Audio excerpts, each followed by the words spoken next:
Rayalaseema special చింత చిగురు ఊరపిండి అండి. అదే మన చింత చిగురు చట్నీ ఎలా తయారు చేయాలో చూసేద్దాం రండి. ఎక్సలెంట్గా వచ్చింది. ఇది 30 మందికి అయిందండి. కొలతలతో సహా చూపించాను. ఎలా చేయాలో వచ్చేయండి చేసేద్దాం.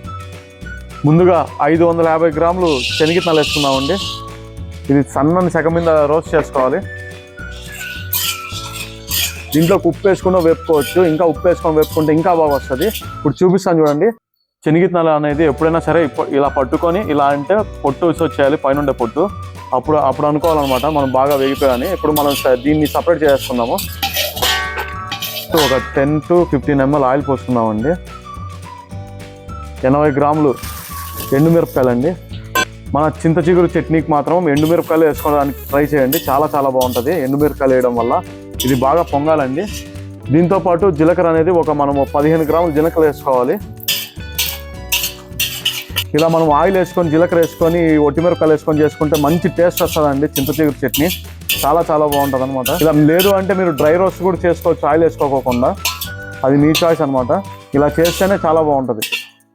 ఇప్పుడు రెడీ అయిపోయింది. ఇలా వేపుకోవాలండి. ఎప్పుడైనా సరే సార్ క్లోజ్ అప్ చెప్పి ఇలా వేపుకోవాలండి. ఇప్పుడు మనం సపరేట్ చేసుకుందాం. ఇది ఇప్పుడు మనం చింత చిగురు వేపుకోవడానికి జస్ట్ ఒక 80 ml ఆయిల్ పోసుకోవాలండి. ఆయిల్లో వేపుకుంటే చాలా మంచి టేస్ట్ వస్తుంది చింత చిగురు అనేది. లేదు అంటే మీరు వాటర్లో కూడా వేపుకోవచ్చు. అది మీ ఆప్షన్ అండి. చింత చిగురు ఇంకా మనకు దొరకదండి. ఇప్పుడే లాస్ట్ స్టేజ్ ఇది 200 రూపీస్ అండి. ఇది ఇప్పుడు మనం ఆయిల్లోకి వేసుకున్నాం. ఇది బాగా కడిగి పెట్టుకున్నదండి. మన చింత చిగురుని కూడా స్లో ఫ్లేమ్ మీద వేపుకోవాలి. చూసుకోండి ఇలా వేపుకోవాలండి. మనము ఆయిల్లోనే వేపుకోవచ్చు, వాటర్లోనే వేపుకోవచ్చు. కానీ ఆయిల్లో వేపితే మరింత టేస్ట్ ఉంటుంది అనమాట చట్నీ అనేది.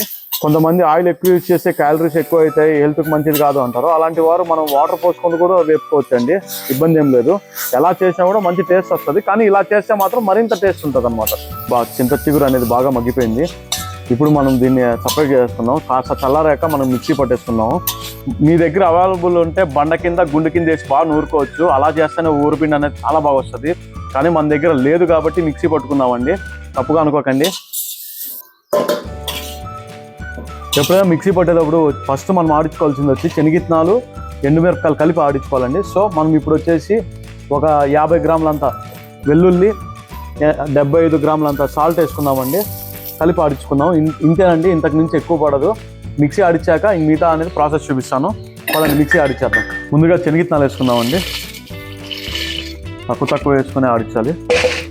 ఎండుమిరపకాయలు, వెల్లుల్లి అండి, ఉప్పు కలిపి వేసుకుందాము. కాస్త వేసి ఆడించుకుందామండి. ఎక్కువ ఆడిస్తే కానీ మిక్సీ అనేది వర్క్ అవ్వదు. ఇందులో మనము ఈ వాటర్ ఏమీ వేయకోకుండా ఆడించుకుందాం. ఫస్ట్ చూసారు కదా ఇలా ఆడించుకోవాలండి. దాని తర్వాత మనం ఇప్పుడు చింత చిగురు అనేది కాస్త వేసుకుందాము. టోటల్ ప్రాసెస్ అంతా ఇంతేనండి. సేమ్ అనమాట.